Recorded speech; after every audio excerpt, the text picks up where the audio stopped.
The cloth lands in her lap, stiff and cold. "You're getting married tomorrow," her father says.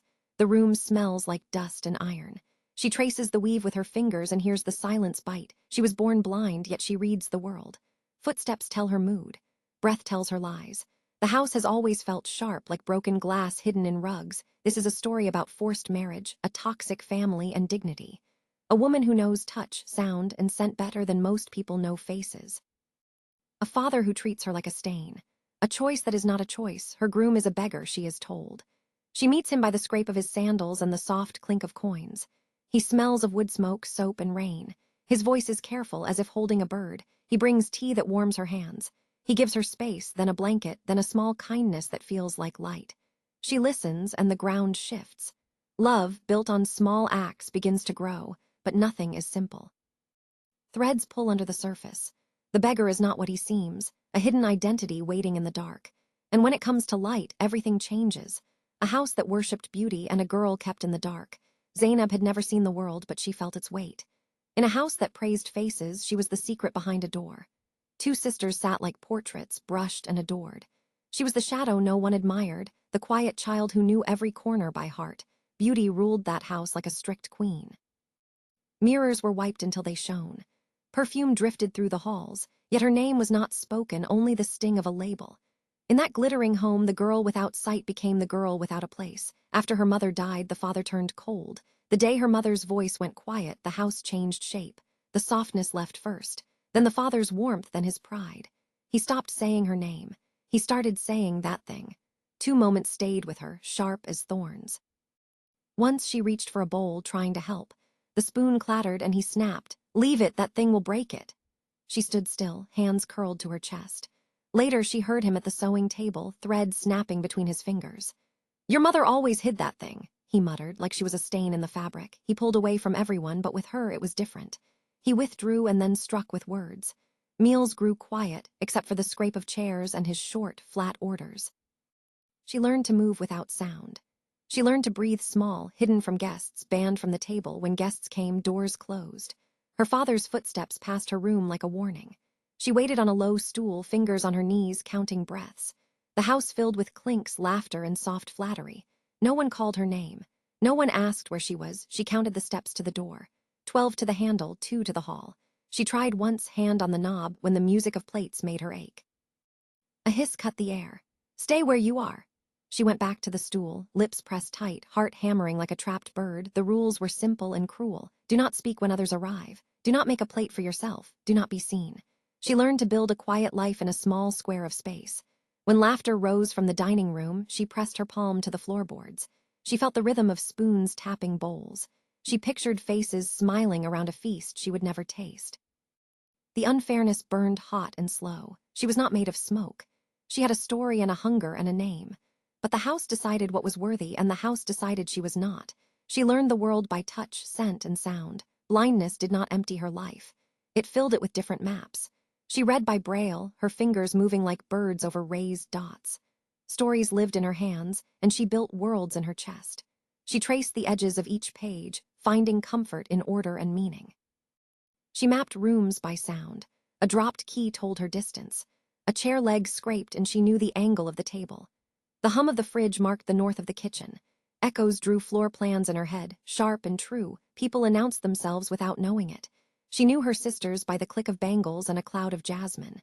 She knew her father by the bite of tobacco and the iron smell of his tools. She could tell when someone was lying. The mouth said fine, the breath said afraid. Daily life became a set of clear, strong skills, hands. She folded laundry by texture and weight. Coarse for towels, soft for shirts, ears. She heard rain before others felt it. The roof changed pitch nose. She knew when milk turned by a sour thread in the air, feet. She walked hallways by the grain of wood under her soles. She was not helpless. She had precision. She could pour tea by listening to the rise of the liquid. She could tell a ripe mango from an unripe one by its give and its sweet, grassy scent. When the world around her dimmed her presence, she built light inside her own senses. In that house of mirrors, she held a different kind of truth. Beauty can be loud, but strength can be quiet, steady, and exact. She carried that strength like a secret blade, waiting for the day it would matter. And it would, sooner than anyone guessed. Forced to marry a beggar and pushed out of her own home, Zainab had never seen the world, but she felt its cruelty in every breath she took. Beauty ran the house like a rule, and she was the mistake no one wanted to admit. When the order came, it landed like a blade. What happens when a life is decided in a single sentence? You listen for a way out. You listen for mercy. You hear none. This is where everything tilts. A choice made for her, a marriage handed like a punishment, and a door she did not expect to close behind her. You are getting married tomorrow to a beggar. Her fingers moved across the raised dots, steady and sure. The room smelled of dust, old paper, and cold iron. A folded cloth hit her lap. "You're getting married tomorrow," he said. Her fingers stopped on the braille page. The air emptied. "Whom?" she asked, voice thin. "Beggar," he replied. "From the church. You're blind, he's poor, perfect match." She pressed her fingertips into the page until it dented. The dots lost meaning. Her mouth would not open. Breath scraped the back of her throat. "Do you understand?" he asked. She said, though nothing felt true. Silence fell hard and heavy. She could hear the clock tick like a hammer. She thought of all the books where people got rescued, and the way the heroes always had sight. She folded the cloth with both hands, careful and slow, because if her hands were steady, maybe she could be too. The quick ceremony and the cruel whispers. They put her in a small room that smelled of damp stone and wilted flowers. A chair touched the back of her knee. She sat. Voices hummed around her, clipped and bright. The way people talk when they want to finish fast, the vows were brief. A stranger asked her to agree. She said yes because the word was expected, because there was no other word in the mouth they would accept. Someone placed a band on her finger. Metal met skin, cool and final. Laughter hissed behind her, not loud, just enough to sting. "The blind bride and the beggar," someone whispered, amusement curling at the edge. No one described the man's face. No one painted him with words for her. She reached for a hint, any hint, but all she had was the soft scratch of his sleeve and the clean smell of soap. Her father took her arm, guided her 2 steps, then pressed a small bag into her hand. The cloth handles bit her palm. "She's your problem now," he said. The sentence closed like a door. A chair scraped. Footsteps turned away. The room settled. She felt the bag, the ring, the air cooling her cheeks. She did not cry. There was no one who would hand her a handkerchief. A tattered hut, a soft voice, and warm tea. He led her down a road that felt quiet and rough underfoot. He did not pull. He walked at her pace. The wind carried smoke, wet leaves, and the faint sweetness of clay. When the ground turned to packed earth, he stopped. "It is small," he said, voice low, "but it is safe." She reached out, found a doorway, then a mat that gave under her weight. The hut breathed like a living thing, walls close, roof low, corners washed in the smell of rain and wood. Her heart thudded. She kept her hands in her lap. "Sit," he said gently. "I will make tea." Boiled, the kettle clicked. The tea smelled like mint and comfort. He set the cup in her palm, steadying her wrist with a touch that felt careful, not pitying. She sipped. Warmth spread through her chest. He did not speak until she put the cup down. "You can take the blanket," he said. "It is clean." She opened her mouth to refuse. He placed it near her anyway. The fabric brushed her leg, rough on one side, soft on the other. She pulled it over her knees. He moved across the room, footsteps light, then stopped near the door. "I will sleep here," he said. "So you can rest?" she asked. The word slipped out. "You know I will not leave," he said, "and that no one will come in." He lay by the door like a guard, boots near his hands, breath slow and even. No good night, no grand promises, only small truth laid plain. She listened to the roof tick as it cooled. She felt the heat of the tea still in her hands. Somewhere outside, a dog barked once, then quieted. She could name 3 things that were hers in that moment, and it surprised her. The ring, the blanket, the space between breaths. She let the blanket edge brush her cheek, trailing over skin that had learned the weight of every word thrown at it. His voice was softer than the world had ever been to her. Not sweet, not false, simple. It threaded through the small room and tugged something inside her that had not broken, not yet. She did not call it hope. She called it a pause, like the breath you take before you turn a page. Kindness takes root and love grows in a small hut. Zainab had never seen the world, but she felt its cruelty in every breath she took. In the tiny hut at the village edge, the air shifted. The floor creaked, the kettle sang, and something gentle moved in. It was not grand or loud. It was quiet care that asked for nothing in return. The room was small, but it held room for dignity. He did not fill silence with boasts. He filled it with presence. She could hear honesty in the way he set a cup down, in the way he paused before stepping closer, in the way he waited for her yes. In a place made of clay, smoke, and the hush of night, trust began like a seed pressed into damp soil. He gives comfort, not orders. Care did not arrive as speeches. It arrived as small, steady acts. Each one told her she mattered, and that was new. Tea placed into her hands, warm and firm, never rushed. A blanket draped over her knees, not as charity but as comfort. Careful steps that matched her pace, letting her lead. Patient talk, short and clear, spoken at her side, not from above. Shoes set by the door so she could map the room. A cup tapped twice on the table, a soft cue so she could find it. Water poured until the sound rose, then stopped right on time. Fresh air let in each evening, then the door guarded while she slept. A stool moved to the same spot every day, so nothing would surprise her.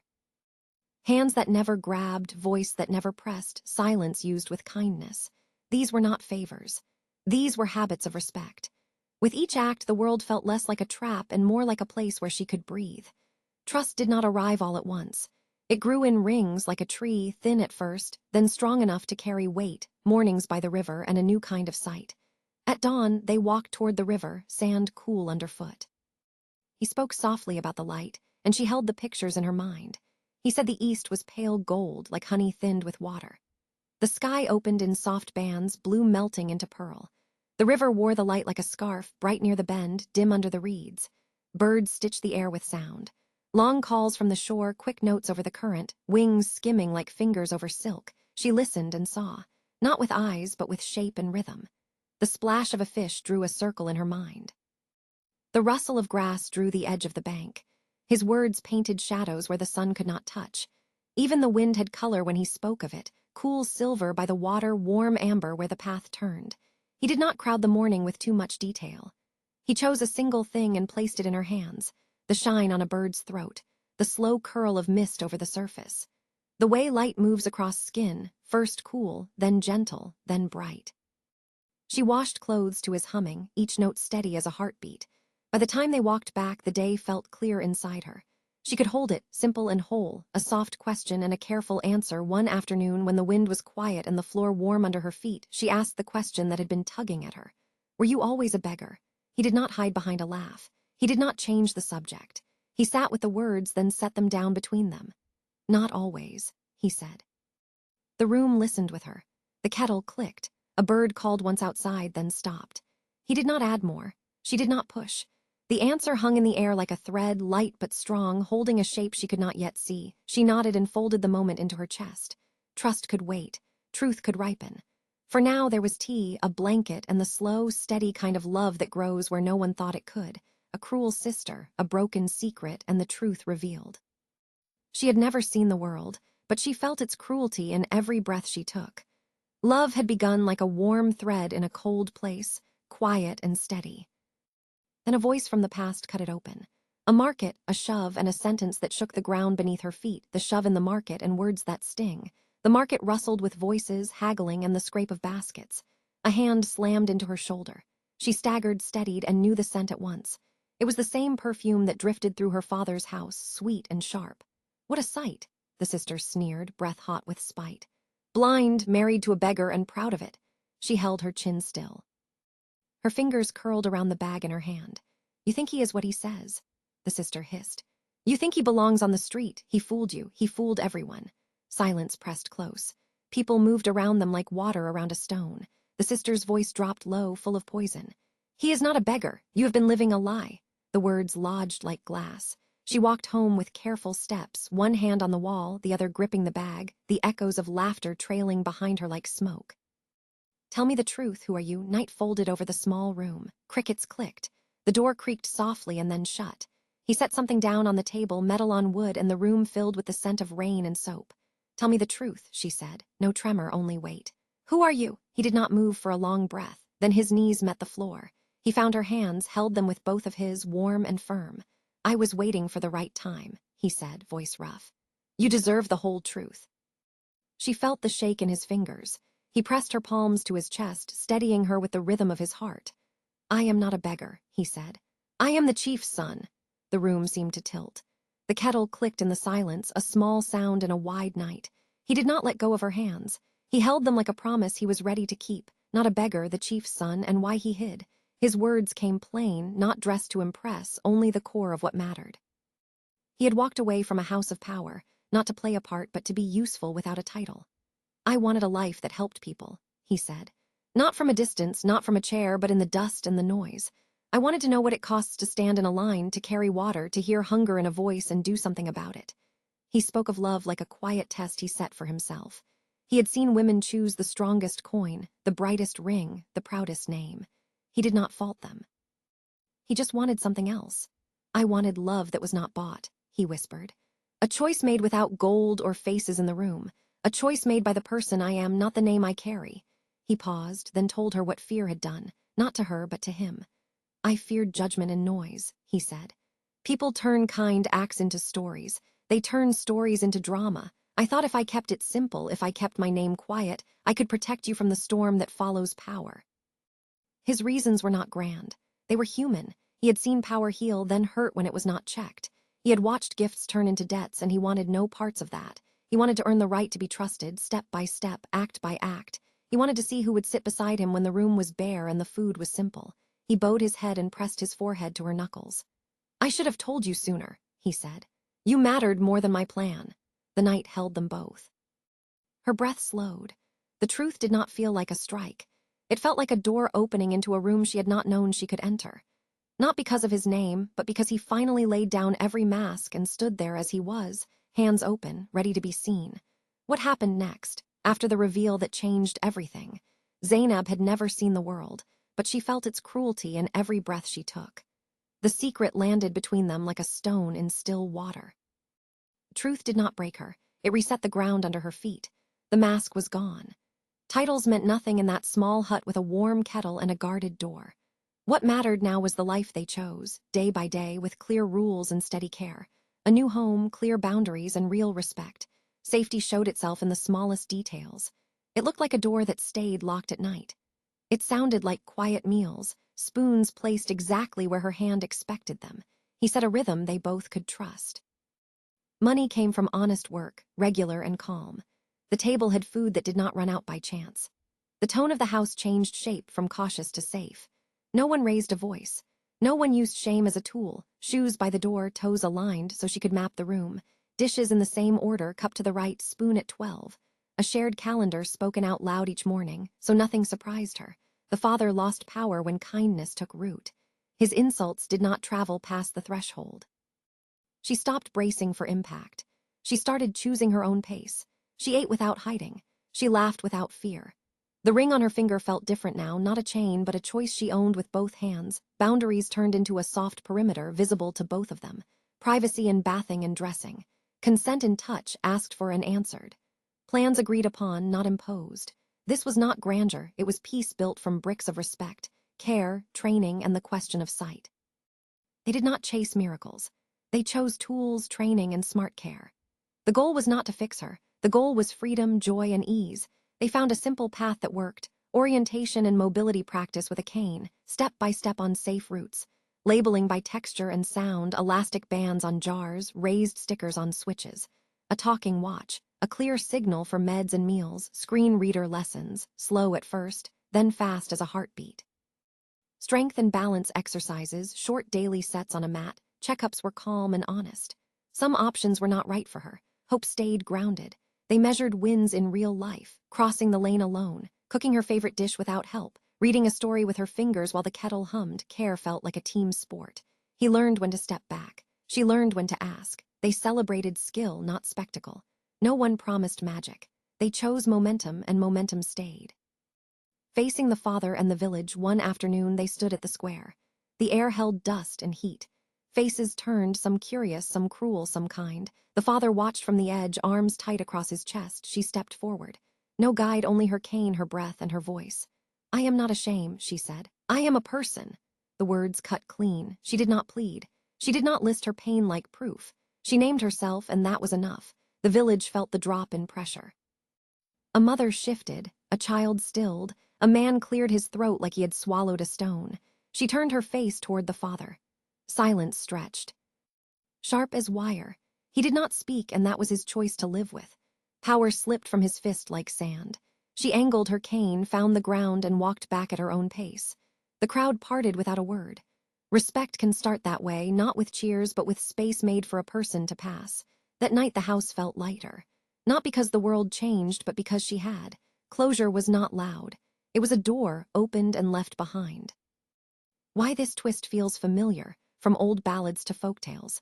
Hidden identity stories live in old songs and fireside tales. A stranger in rags turns out to be a ruler, a helper, or a god in disguise. Kindness to the lowly is tested, pride gets measured, and actions tell the truth. From beggar in disguise ballads to village stories where a humble visitor reveals power, the lesson is steady everywhere. Judge people by what they do, not by the title they wear. Conclusion. From the shadows of a cruel home to the warmth of an unexpected bond, this tale shows how hidden truths can bloom into real strength. A blind woman, cast aside like a forgotten dream, found her world reshaped through quiet acts of care. The beggar who guarded her door and painted mornings with words turned out to be far more, but his true worth lay in the respect he offered from the start. Kindness built their home, not riches or status. It was the steady hand that saw her sharp mind and brave heart when others looked away. Her journey reminds us that love thrives on honesty and patience, much like stories shared on forums where couples rebuild trust after secrets surface. Forgiveness mends what force once broke, turning pain into a deeper connection. Do not judge by looks or labels. True value hides in actions and spirit. What moment in her story struck you deepest?